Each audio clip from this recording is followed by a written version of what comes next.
This is a recording with, I hit continue. I hit continue here. say that again. It's fine. Go ahead. Okay. This is a recording with Emmanuel Aronie, and he's a longtime Subud member and just returned from situation in Ukraine. So, Emmanuel, can you start out by just telling us how you found Subud and how you came into Subud? Okay, I'd be happy to. It's a long time ago, but I'd be more than happy to. It's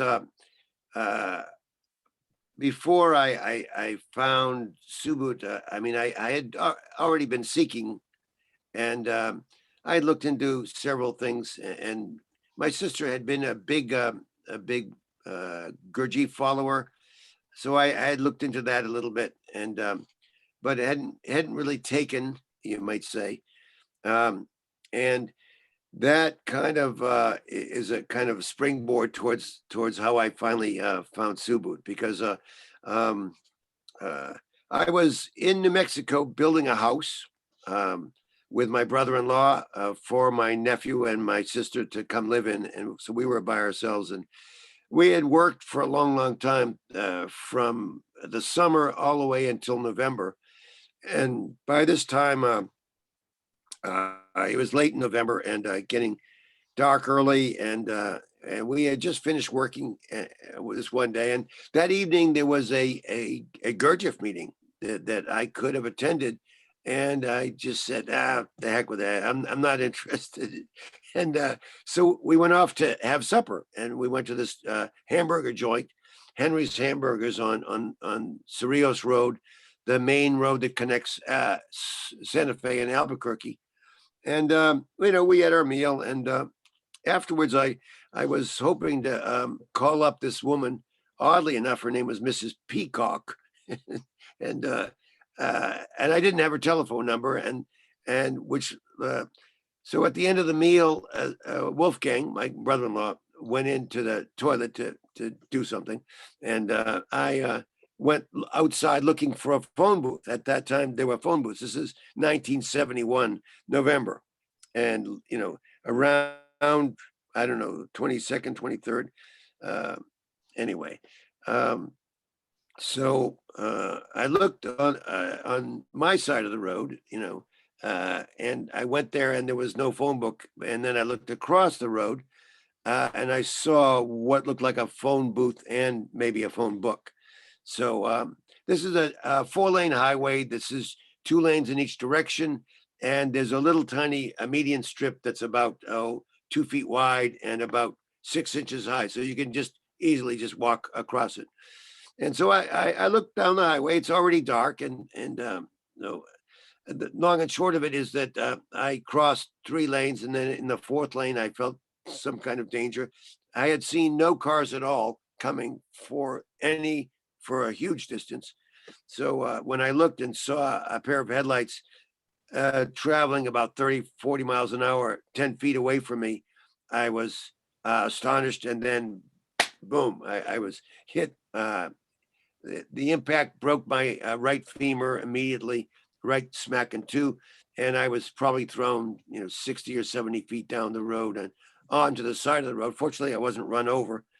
And, but I remember just kind of, all I remember is feeling like a deer that had been hit, and like looking at the headlights coming and whisking by, and people looking out of their windows at this, what happened. Next thing I know, I'm back to the hospital, and went into a coma, and went into a coma for like after 5 days in a coma. A friend of mine in Massachusetts went to this medium named Elwood Babbitt in Western Massachusetts, and said, is Seth, my original name before Subud, before Emmanuel, is Seth going to live? And I of course I was unaware of what this was, what happened about this. I only heard about this later, but he apparently went into a trance and said, and then he came out and said, Seth is with his grandfather, and he really doesn't want to come back, but his grandfather says he has to come back. He has work to do, and he'll come out of the trance. He'll come out of the coma in 3 days. And sure enough, I did. After 8 days, I came out of the coma, and slowly but surely, I came back to life. At first, I was so it had such an impact on me that I would look at words like the word table and simply see 5 symbols, not know what they were. You know, I kind of returned to kind of a pre-verbal brain. Anyway, long story short, I slowly recovered and learned how to do a crossword puzzle again, and you know, came out of the hospital after 6 weeks, and shortly thereafter, maybe a month or so after using a walker and whatnot, I was able to just walk on my own. Maybe 2 months out of the hospital, and my brother-in-law says, "Hey, would you like to meet a very interesting woman?" And sure, why not? And off we went. And her name was Monique Goodwin, I believe. And I remember the feeling when I walked into this woman's house or apartment, that I just felt very good, and that everything seemed to sparkle. Everything about her was something special. She was, beautiful, and she talked well. She laughed, like had this nice laugh, and everything was somehow perfect, And suddenly she says, "Oh my God, I forgot. I've got to go. I've got to go to latihan, and I'm in something called Subud. I can't explain it, but you guys can stay here if you want." But anyway, we left, and that was the first Subud person I met, and I was so struck by this woman that I simply had to go back and see her. And without calling her, I didn't even know if I had her number. I don't think I did. I just rode to her house or our apartment, and knocked on the door, and she opens it, and says, "Oh my God." She says, "Come in, come in." She said, "I've been praying. I've been trying to get a babysitter. I'm going nuts. Can you come in? And I have to go. Can you just watch my kids for a couple of hours?" And I had just met this woman, and here I was taking care of a 6 and a 10-year-old child, a boy and a girl. And what was very interesting about that particular contact was that the children asked me to tell them a story, and they said, "Tell us a story." And I said, "I don't know any stories." And they said, "Tell us a story a little stronger." And I said, I don't know any stories." They demanded, they tell us a story. And I said, okay. I said, "Once upon a time," and then just out of my being came the story. Well, the story became later on, 5 years later, it became a radio play for children, and was recorded at KUT radio in Austin, Texas. Hmm. And I mean, I still have it. In fact, my sister still says you should really do something with this. But I mean, um, I think I just received some contact. Immediately something about this person was essential, and uh, later on, by sheer accident, I was leaving Santa Fe to go back to Boston, and I was hitchhiking up to Taos to see a friend and maybe get a ride, uh, and and I was kind of depressed and a little desperate, and it was the afternoon and 3 o'clock or so, and suddenly I'm hitchhiking, and this car stops about 100 yards ahead. I run up to it, and it's the woman. It's Wow. Monique. Unbelievable. I Yeah. mean, it's like, um, anyway, I mean, Subud will, I didn't hear anything about Subud until I went back to the East Coast, and my sister, she, she said one day, I have to go see this medium. There's something wrong with my, my face, I'm having my nerves. I really want to get a reading from this guy. He's quite talented, and he's got a great library, and maybe you'll find something there for yourself. And I really would like you to come with me. So I came with her, and she she didn't know it at the time, but she had a large tumor in her brain, and which later was removed by the guy. I think the guy just told her to go see a doctor, and which she did, and then they found the tumor. But uh, I went into this guy's library. It was like a huge room with very high ceiling, books on every wall. And at that time, I was so sensitive. I actually, I don't know, really could really feel things very deeply somehow. And I remember standing in the center of this room and feeling a kind of like a push, an inward push towards a wall, and I just followed the push and walked forward, and kind of walked forward some more and walked forward some more, and then I said, "Well, wonder what this is," and because it was something palpable that I could feel, and I just looked, I looked, and I said, "Ah!" I saw the book. It said concerning Subud, the Bennett book. And I said, wow. And I picked it out and opened it up, and every page is like gold, It's like, wow, this is great. I have to have this book. And little did I know that Subud was in Boston at the time, but I didn't know where it was, and there was nothing in the book about it. And it wasn't until I went back to Santa Fe for an operation that I again bumped into Subud. And that woman was gone, so she wasn't a contact.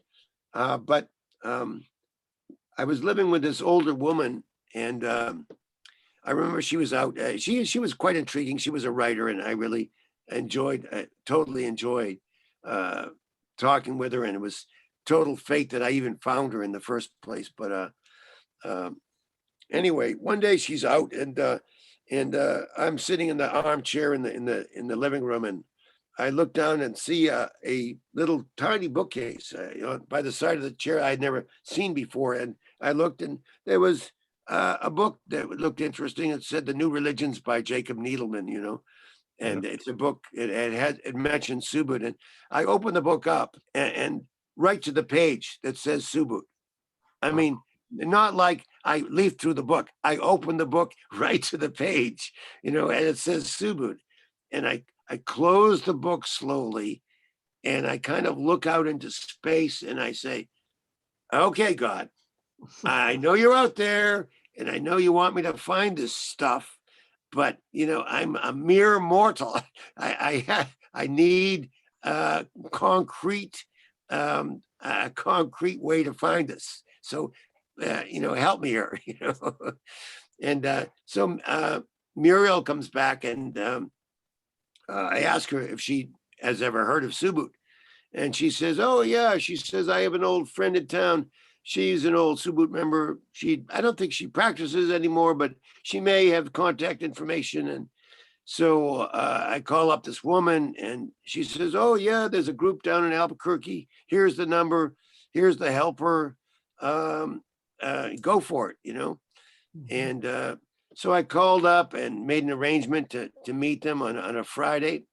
And funny thing, as I drove down to Albuquerque that day, that I was going to my first Subud meeting, I passed the place on the highway where I had been hit by the car. Yeah. Right. And honest to God, right at that point, I feel like this amazing kind of golden feeling around me that often tells me that something like supreme guidance or Holy Spirit or whatever you want to call it, or an angel is around me and with me. And I even turned around. It was so palpable. I turned around just to make sure there was no one in the car. you know. Um, So I drove, this stayed with me all the way to Albuquerque. And I got there and knocked on the door, and they opened up, and this helper, Japanese guy, Simon Shima. Shima, Yeah, yeah. yeah. He's there. He says, well, come in, you're a little late. He says, yeah, sit down in this chair. We have to go and do latihan now. So I sat down, and apparently this was still at a time when they just invited you to be close to the latihan, or maybe they had no choice. I don't know. But I sat next to the men's latihan room, and down the hall was the women's. And they started latihan, and it was, I mean, what a difference between the men and the women. It was like day and night. I mean, or maybe night and day. I'm not sure. I mean, the men were like, they were like, it was like animals or something, or like wild beasts, or I mean, there was yelling and shaking and howling, and words, not words, chanting. I mean, the whole 9 yards, stamping. And the women down the hall were like, "Ah," they were like singing. This very spiritual, beautiful sound was coming from down the hall. But and then these guys were like the jungle. Yeah. So anyway, that was my first experience. They finished their latihan, and they said, "Well, do you have any questions?" And I said, "No, not really. Well, except when can I get opened?" And because I know I want to do this, whatever it is. And they said, "Well, you got to wait 3 months." And so I had to come back a few times, and turns out that I had a little disagreement with my friend, with my older friend, and um, we parted ways, and I had to end up going back to the East Coast anyway. So um, I just, what happened next? Oh yeah, I show up in Boston with the address of the Subud house in Boston, and I don't even think I called up. I think I just went there on the night of the latihan, and knocked on the door, and the door opens, and I introduce myself. I say, "I'm Seth Aronie. I'd like to be opened." And they look at me like, "Really?" Um, the guy says, "Can you wait here for a few minutes, for a minute?" And I said, "Sure." And he closes the door, and 2 or 3 minutes, 4 minutes, 5 minutes later, uh, the door opens, and the guy says, "Yep, come on in." And I got opened. Yeah, Wow. yeah, just like that. Yeah, Amazing. yeah. So, yeah. And it's I remember the early days of my latihan, where I feel like I was really healed inwardly, and maybe outwardly as well, but from some emotional wounds. I felt like there was just like this kind of golden glow, or I don't know, this quite often I felt like this a really feeling of love that was descending on me every time I did latihan. And so I just um I really was touched and believed in it, and followed everything, all the Subud practices. I did Ramadan and whatnot, and you know, uh, they were always trying to get me to go to these, see Bapak and go to these things, and I was never really interested, to tell you the truth, because you know I remember, without asking, I remember one day feeling Bapak's kind of presence, and it kind of translated into advice, and it said, you know, there's a lot of people that they run after me, and but you're not one of those people. Just follow your latihan, and everything will be, you know, um, made known to you. Everything will be explained. Everything will be in front of you. So just follow your latihan. Everything will be fine. You know, and so I don't think I only met Bapak once, and I mean I actually physically touched him, and um, which was quite extraordinary. Um, but I never, we never had a chat. We never met. I never had any experiences with him personally. But in Seattle, I finally, or when Bapak, I think Bapak was in Seattle, and um, I decided finally, I said, okay, I'll see what these people are talking about. So I'll go see Bapak. So I went to Seattle, um, and I remember that there was some confusion about this, where the some talk was, and it was at a new location, and I was just kind of feeling like uh, uh, very annoyed, might say. Just these people are so disorganized. What's going on here? And so, but anyway, I end up finding the place, and getting there, and as I'm walking towards the building, I see a man, kind of a short fellow, and he's walking towards me. I'm walking towards the entrance, and as I get closer, I say to myself, "It looks like Bapak." And then as I get real close, I said, "Well, it is Bapak." And odd thing about it was that there was no one with him. He always had people with him, and this guy was by himself, but it was Bapak. Hmm. And so I don't know why he was there. I have no idea what the occasion was that had him outside the building by himself. That I don't know. But I met him at the door, and I put my hand out and shook his hand, and it was like putting my hand into a glove, into something that perfectly fit my hand. And he had a very big hands. I mean, they fit right into mine perfectly. And I thought, oh wow, what a handshake! Like, and I opened the door for him, and he walks down to the dais, to the platform, and gets hooked up with a microphone, and I just find a seat and sit down, and like that was it. That was the first and last time I ever met Bapak. You know, Wow, yeah. it's probably a pretty unusual thing to meet Bapak singly like that. I have no idea. I don't know if people ever did or not. I just that was just my experience, and Mhm.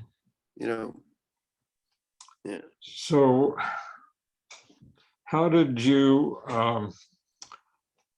get involved with the people in Ukraine and in Russia? How did that come about? Okay, well, that's it's kind of an interesting story. It probably goes back to I had always had an interest in that part of the world, and um, I lived in Texas for some time. I was working at a restaurant for some years, and then I changed course. Um, I mean, one day a waitress comes by. I'm cooking at that point, and on that particular shift, she came up to the window and she said, "You'd be really good at video." I said, "How do you know?" She said, "Well, I just know." I said, "Well, how do you do it?" She said, "Well, you go down to ACTV, you take a course, and so on and so forth." And ultimately, that led me to uh, to become a video guy, and a video producer, and a video teacher and whatnot. Because after I took the 3 courses, they asked me, "Would you like to teach?" And I said, "I just took the courses. You want me to teach now?" It's like that's absurd. They said, "Well, you're a pretty good communicator. You should teach." And I said, "Well, fine, fine." So anyway, I did. But after 3 years there, some people in New York, in professional post production video, they said, "How would you like to come and do some real video, and I mean professional level video. And I said, sure. And I was, suddenly I was in New York City making twice the money I did in Texas. And by a second or going into the third year, I had uh, had enough money, and the timing was right. And one day I saw a picture of Gorbachev. I think he was on the cover of Playboy, for that matter. And I said to myself, wow, I said, now I can go to the Soviet Union. I just knew inside I was okay. And I, um, but I think I'm not sure whether it's before or after, but I may have already gone to Poland. Uh, uh, there was a guy in the northwestern Poland named Krzysztof Trach, and he had put an advertisement in a Subud newspaper, or Subud News or something or other, and and said, he just wanted an English pen pal. So I thought, well, okay, I'll do that. And so I began to pen pal with him, and ultimately he says, why don't you just come to Poland, and and and you'll learn Polish much faster, and I'll learn English much faster. And by that time I was really tiring of my job, and I said sure. And so I came in February, I think it was, I don't know, February 88 or something like that, 89, somewhere in there. And the thing is that the reason I mention this is that it connects to the Ukraine experience. His experience, he had kind of a difficult time in Subud. He had had, we became friends. We're pals, and I lived with his mother and him for about 6 weeks in Stargard Szczeciński, which is in northwest Poland, maybe a 30-minute ride from Szczecin, which is a larger city in northwest Poland, near the German border, I think. It used to be Stettin when it was German. Anyway, the ultimate story was, and it took a long time for him to tell the whole story, was that he had a difficult time with Subud, but in that city there had been 30 or 40 Subud members, but when I got there, there were zero. And I kept on asking, how did this happen? How did it go from 40 to zero?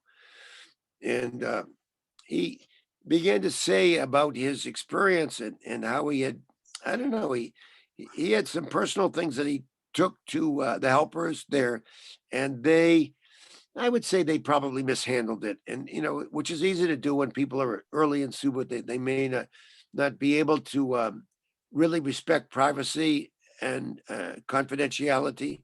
And ultimately, his story became known all through the group, and it was like quite embarrassing.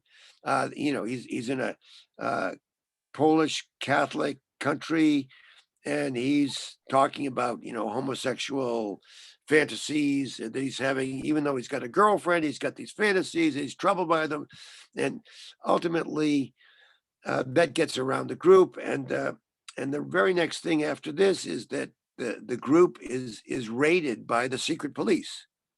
They raid the Subud group, and they take the helpers were involved in some kind of business selling herbs and whatnot, not pot, but actual herbs and teas and whatnot. And the secret police took all of the business stuff, and then they took all of the Subud material away. So And was Poland part of the Soviet Union at that time? well, Poland was communist. Yeah. Yeah. And anyway, apparently his mother, Krzysztof's mother, worked for the secret police, and so they put two and two together, and they thought that maybe they thought that it had come through her, him complaining to her, and then she went to the police. I mean, who knows how it happened? But ultimately, I said to myself, I said, he didn't even want to do latihan with me, or there wasn't one helper, or some people left, but he was disaffected. And I said to myself, if I ever have a responsibility for a group, like this. I will never. Apparently, international helpers came. They came once, and then they were there for 3 or 4 days. They opened a lot of people, but they never came back. Or that's at least my understanding. Maybe they did, but ultimately the group just uh, dissipated. It just was destroyed, and that whole thing so bothered me, and that I said, if I ever have any kind of responsibility for this kind of thing, I will not leave until the latihan is solidly inside people, and they really grasp what it is. And little did I know that that time would be coming very quickly. The next year after this, I went to I had enough money to like I said, I had this uh, thing with Gorbachev, his picture on the magazine, and I took a trip to Soviet Union. And when I was there, I had a couple of strong experiences, uh, and one of which was, you know, I met this in Vilnius, Lithuania, which is where my grandfather was born. Um, I I knew I was being followed by the KGB. I mean, a KGB person met me at the train station and escorted me to my hotel. So it was not a secret. I knew. I guess I was an American traveling by himself, and they wanted to know who this guy was. And um, I remember, you know, the how disappointed the woman. It was a woman, very beautiful woman, dressed in furs and all dolled up, and she looked at me like, what, she expected Tom Hanks or something, you know. And she sees me step off the train, and I think, I never saw her again, but I think that she kind of just wrote me off.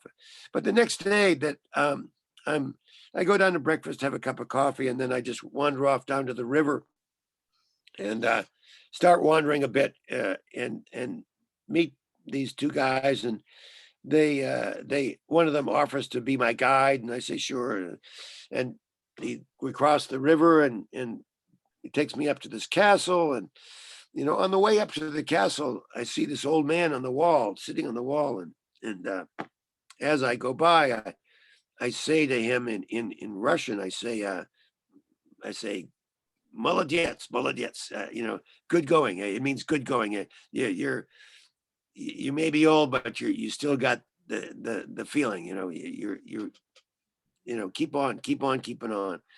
And no, I mean, he was walking. I take that back. But when my guide and I finished with the castle, and I returning back down the path, I saw that the old man was sitting on the wall, and as as we passed, I just looked over, and honest to God, it was like a bolt of love came out of the sky and just into my head, and I just had this great feeling of love just around me, and I couldn't explain it. And my guide was 10 feet, 15 feet ahead of me. I wanted to stop and ask the guy, who are you? Are you a saint? Are you Jesus reincarnated? I mean, who are you? But the guy was he wanted to go to lunch and wanted to get paid, and I just kept on going. But uh, that night at my hotel room, I did a latihan.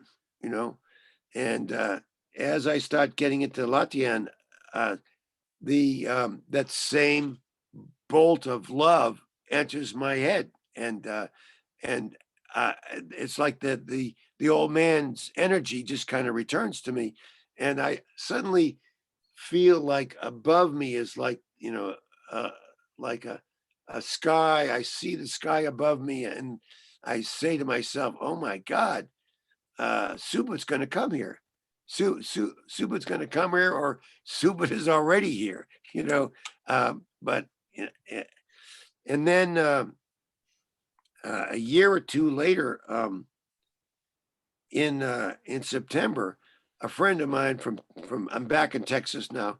A friend of mine uh, in September, she says to me, she says, I've been invited to go on this trip to we're going to Ukraine, and she says you can just come and talk about something, and it's going to be really great. And I say, Betty, I'm not really interested. I'll teach you some Russian words. I'll, I'll, you know, teach you everything that I know, but I'm not really interested. And she approaches me again in October and then in November, and I still say no, you know, and um, I just didn't want, I don't know, I didn't want, I had that negative feeling about Poland, and I didn't feel like going back to Eastern Europe because of that.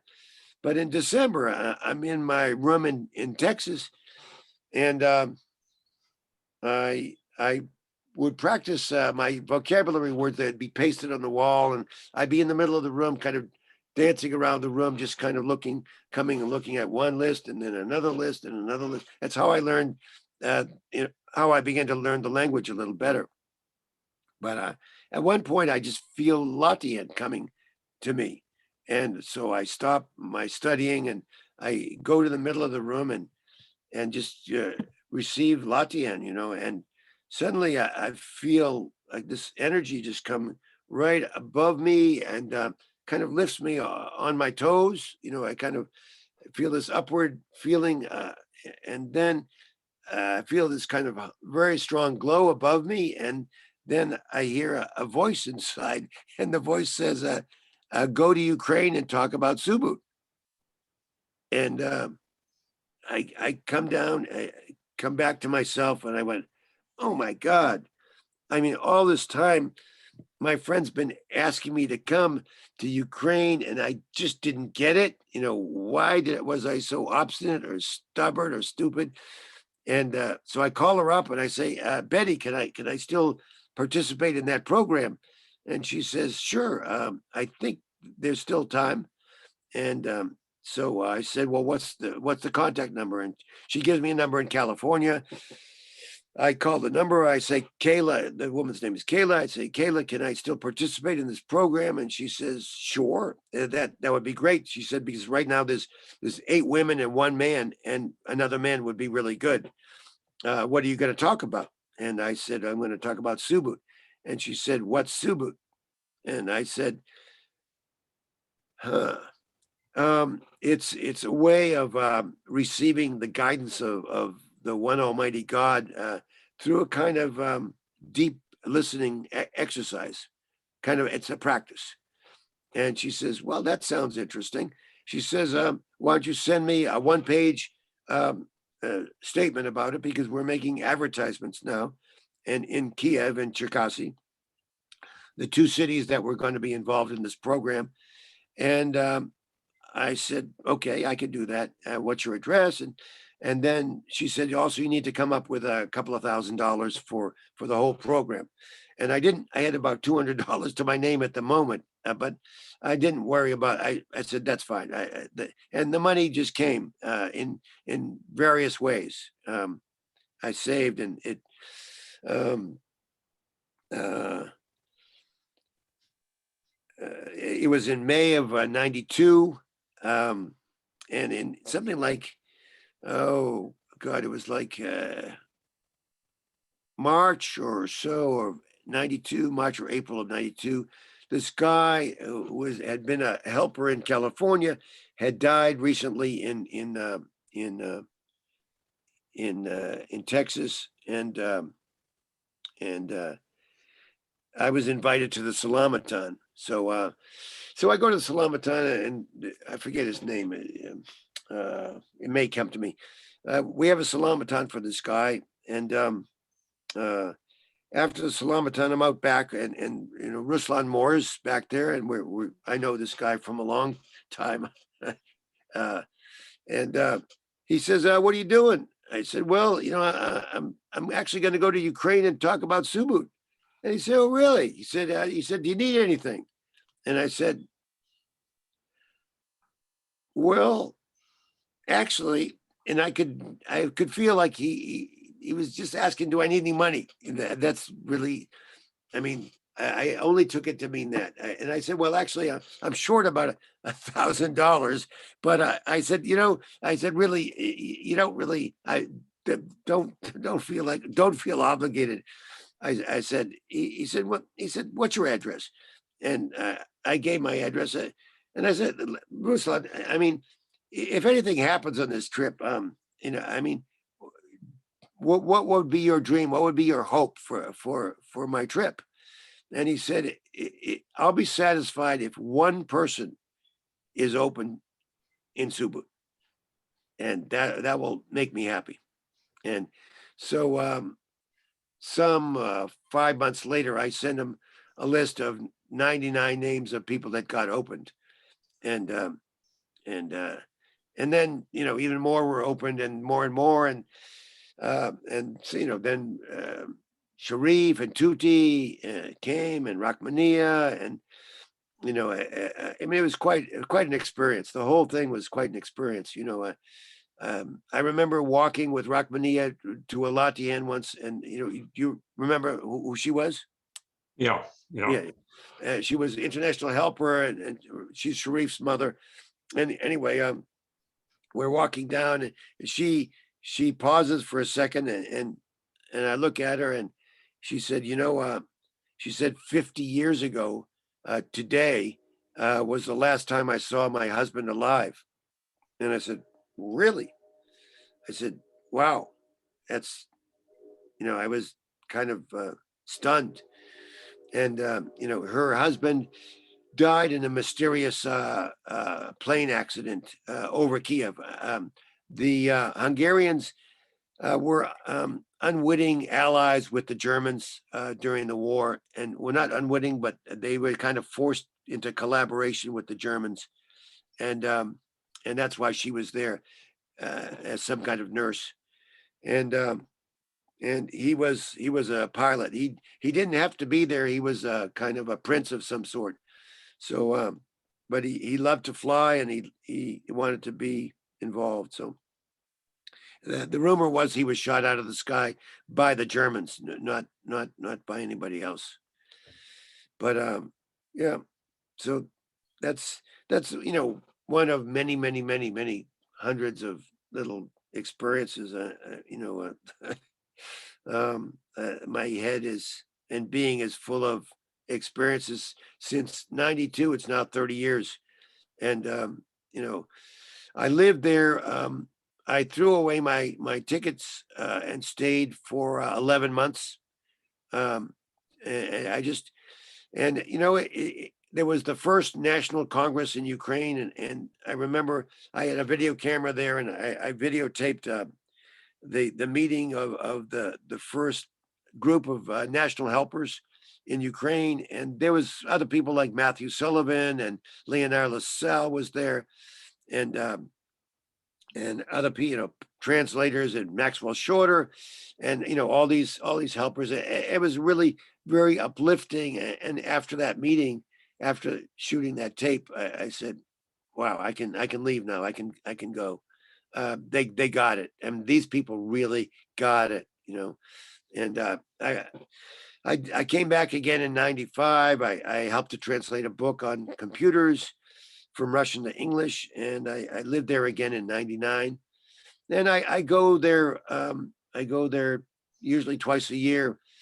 And this most recent time, I was there. I was just there for a month in January, and I left on February 6th, which is like, wow. Um, I think 18 days before the invasion actual happened on the 24th. So I was there, and I was actually looking for a place to live, because I'm selling my house here, and I was hoping, am still hoping to go there and live there. So we shall see. Now you don't know what's in store for Ukrainians history. No one seems to know what's going on, but yeah, Wow. yeah. a whole big story. And you know, now there's two Subud houses. Um,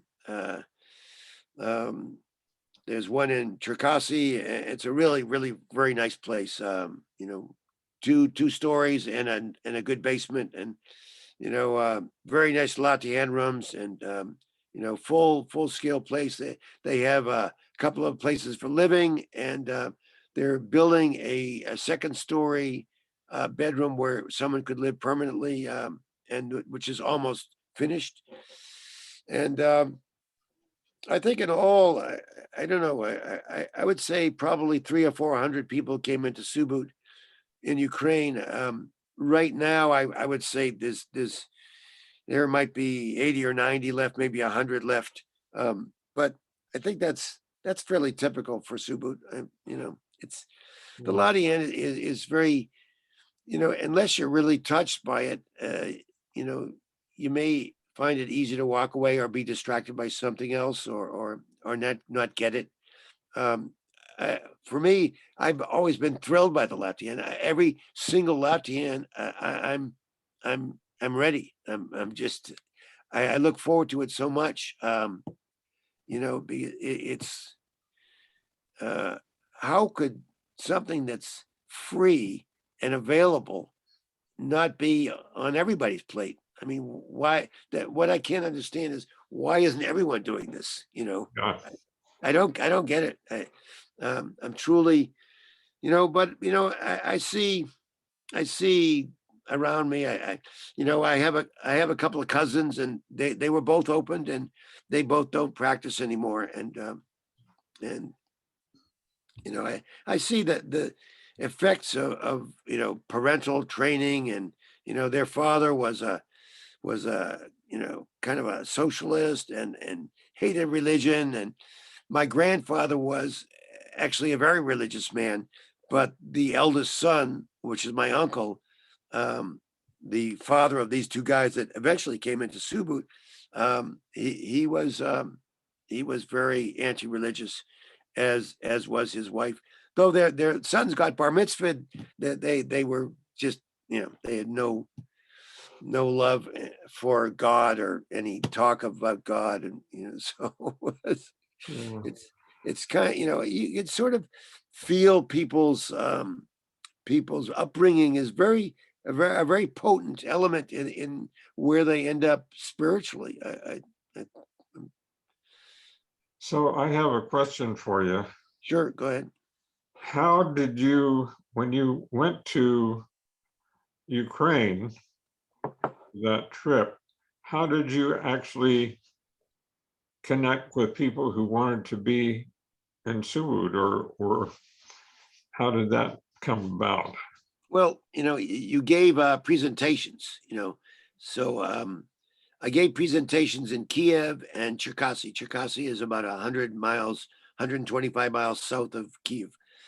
Um, and you know, I remember, you know, yeah, I mean, you're presenting to men and women, uh, and you're presenting with a group of 9 other people, and they're presenting all kinds of things.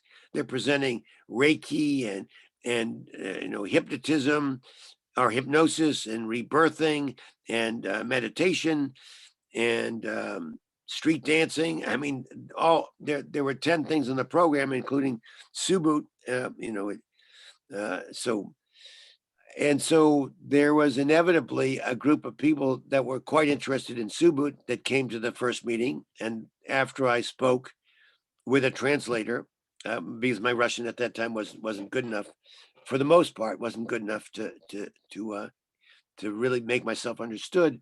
Um, then there started to be a group of people in both cities, and after 2 weeks, the people in this group left, and I had decided to stay because there was, you know, upwards of, I would say at the time, maybe 50 or 60 people that were interested already, and so um, I really felt very responsible to stay there, and so at one point, I what did I do? I reached out to somebody. I found a zone rep or something in I forget, Austria or Switzerland or Simonson, maybe. I don't know. And he got in touch with Leonard Lassalle, the international helper at the time. And Leonard Lassalle wrote me a letter and said, uh, you know, when I heard about you being in Ukraine and what you were doing, I actually thought you were a little crazy or a little nuts. But you know, uh, when I couldn't, my hand couldn't write that. My hand only could write what it wrote, and which is just follow your latihan and everything will be fine. You know, and then there was a letter from Istafia Ishak to all of the people on this list that I had submitted, and and that kind of put the official stamp on the trip, and that was in perfect Russian. Estafia was a Russian major and a dancer in Moscow, or I think, and lots of training, um, and that put the official stamp on the future visits, which were going to be in 2 months or 2.5 months later in July of '92. And so suddenly more and more people got attracted, and then when Leonard Lassalle came and took over for me, I was kind of relieved because I had been kind of carrying the ball for some, I kept on going back and forth between these two cities for the better part of 3 months, or 2 months, maybe June and July. Yeah, about 2 months. So I was relieved that someone with more experience, came, and when he talked, I mean, everybody like went, "Woo, this guy's the real deal." I mean, he was very, uh, very beautiful guy. I mean, he was like a kind of combination of Moses and Aesop, and I mean, he was a storyteller and a kind, obviously a very, very kind man, and could speak directly to people and in language that they understood. And people got very excited, then about the latihan, and so like I said, about 99 people got opened in the first go, and then Sharif and Tuti came, and another 30 people got opened, and then one day I'm sitting in my bedroom in Kiev. Was living with this woman and her son, and she says, "Sad, phone call," and I come to the phone and I say, "Hello." He says, I hear the voice that says, "Hello, this is Valery Gomnikov from Gorod Kharkov," and he said, "I understand you can come and talk about Subud, give presentation about Subud." And he said, "When can you come?" And I said, I take the receiver off and I kind of, Friday? How about Friday? It was on a Monday he called, and I said, "I need a few days to organize a translator because, and get tickets and all that stuff." He said, "Okay. So when you find out your details, call me up again, and we'll arrange meetings for this Friday, Saturday, and Sunday." And so that's how Kharkov started. And there were, I mean, now there's just a handful of people, a couple of people, and now it's totally dissipated because, I mean, like I said, this lady has been driven out of the city by the bombing, and is now, in 150 miles from her home, and the business of 12 years is gone, and you know, the whole thing is in shambles. So, but anyway, we went to this city, and it was quite, like many of these experiences, it was like very rich and full. And I remember walking in the door of this first apartment that we were in, and I said, could feel like, oh wow, Subud's already here. I mean, these are Subud people, and I could just feel it. And I walked in, and their son, who ended up becoming open. Also, his son is there, and he sees my video camera and looks at it, and he's really intrigued. And this is a kid who ultimately um, became a filmmaker and a musician, and toured. I mean, got incredibly uh, caught up in music and entertainment and film and cameras and photography. And so, but immediately, like I connect with the child, and I said, do you know what this is? Что это? Я не знаю. What is it? I don't know. I said, это видеоаппарат. It's a video camera. I said, мы можем сделать фильмы. We can make films вместе, together. and he says, he goes like, about what? And I see this cockroach on the floor, and I say, let's interview the cockroach. And I say, what do you think? And he gets real excited. I hand him a microphone. I said, here, you hold the microphone and ask him the questions. And, like, how's life here? Are they treating you well? Um, what's going on down there at the floor, and so I videotaped this little interaction. But ultimately, this boy, was infused with this energy which he had from birth, no doubt. And so yeah, so it goes. There was probably, I would say, probably 30 people were open in Kharkov. And then, by chance, the group in Dnipropetrovsk, which is now Dnipro, happened also in an unlikely way. It happened from the first presentations in Kiev. On the very last day, my translator wanted to go to another presentation because there wasn't any people coming. And I say, well, just wait 5 more minutes. I said, just wait 5 more minutes. And after 5 minutes, these 3 guys came in, and they said, well, we wanted to see what this is about.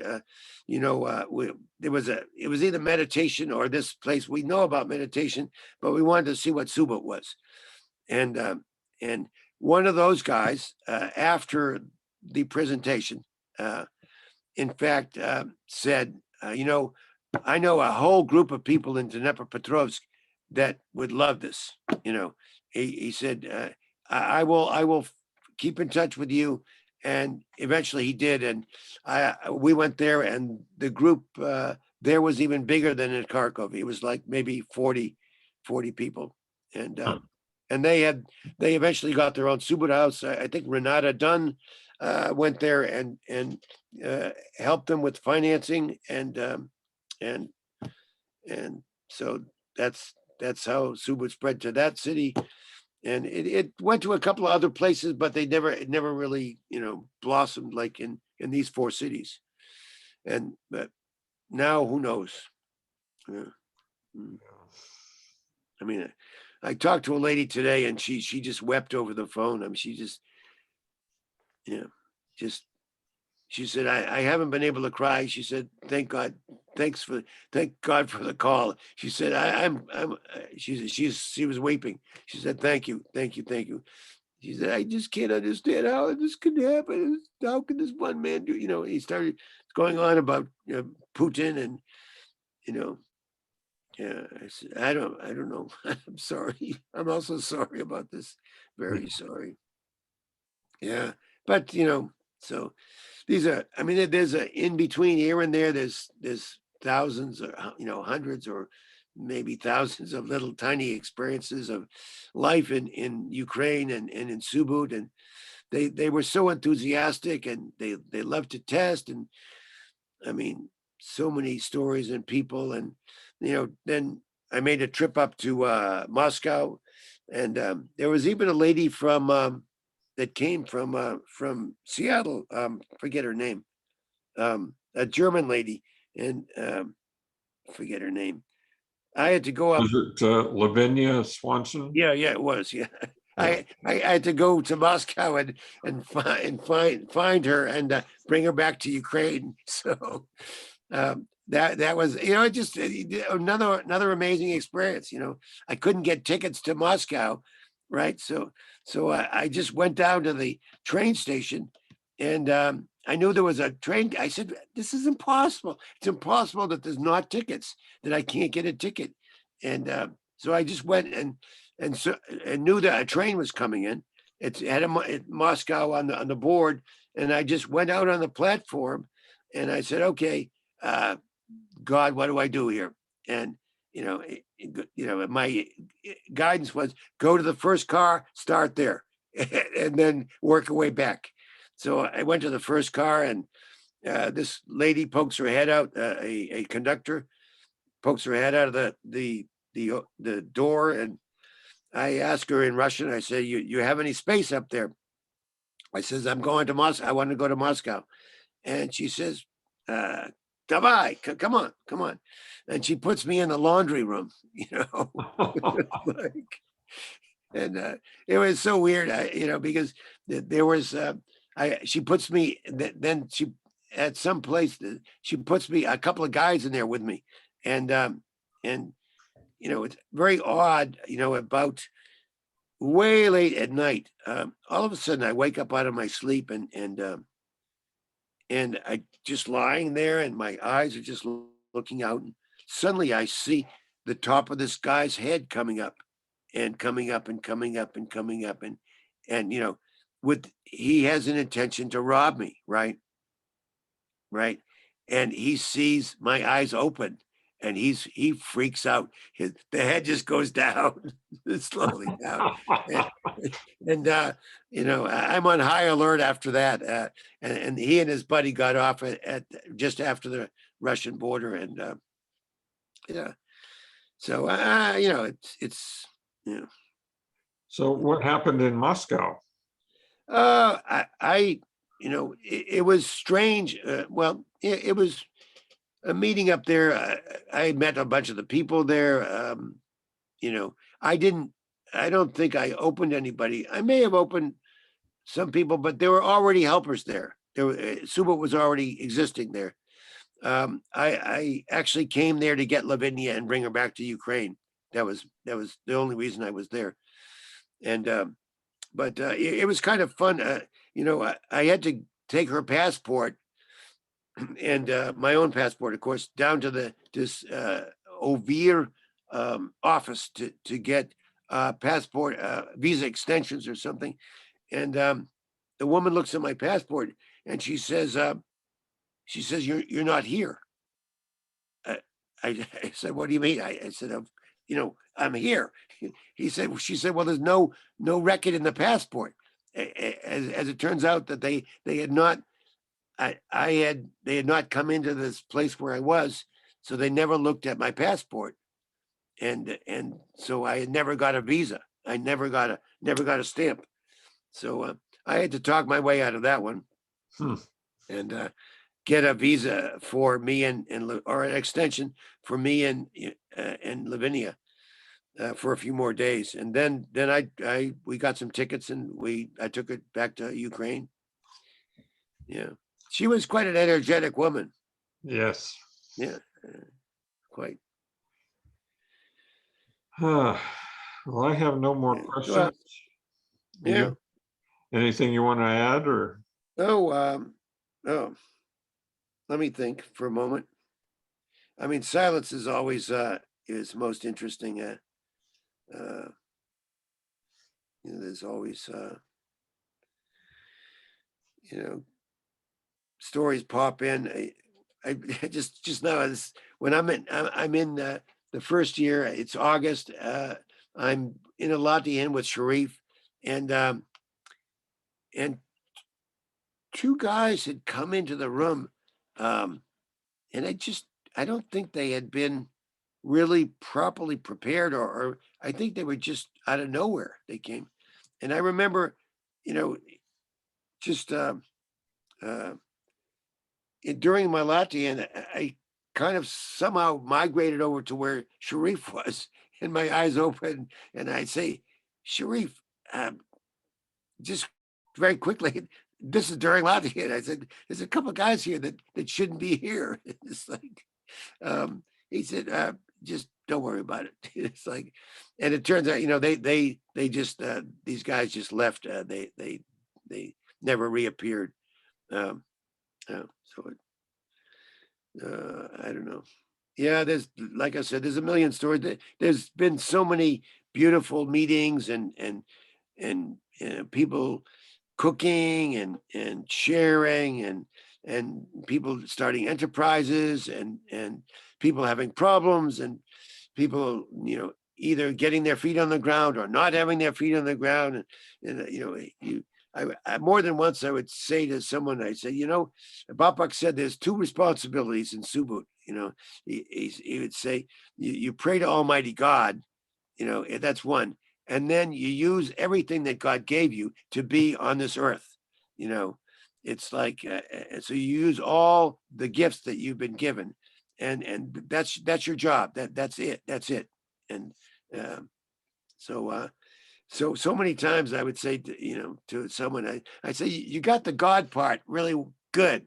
I mean, you receive beautifully, but you got to get your feet on the ground, get a job, do something, do anything, play guitar on the corner and collect money. You'll learn something if you try to be in this material world, because that's why we're here. We're here. We get bodies and then we don't have bodies, and where we go, we don't know. But we know we're going somewhere, it's just, I don't know. Well, thank you. You're most welcome. And Pleasure. my last question is, do you have any objections to me showing this to other people? Oh, please do. I mean, and you can cut it up and edit it or take it as a whole. I have no objections. Yeah, please Okay. do. Thank you very much. I'm going to stop the video now. Yeah, and then let's have a little chat after. Yes. Okay.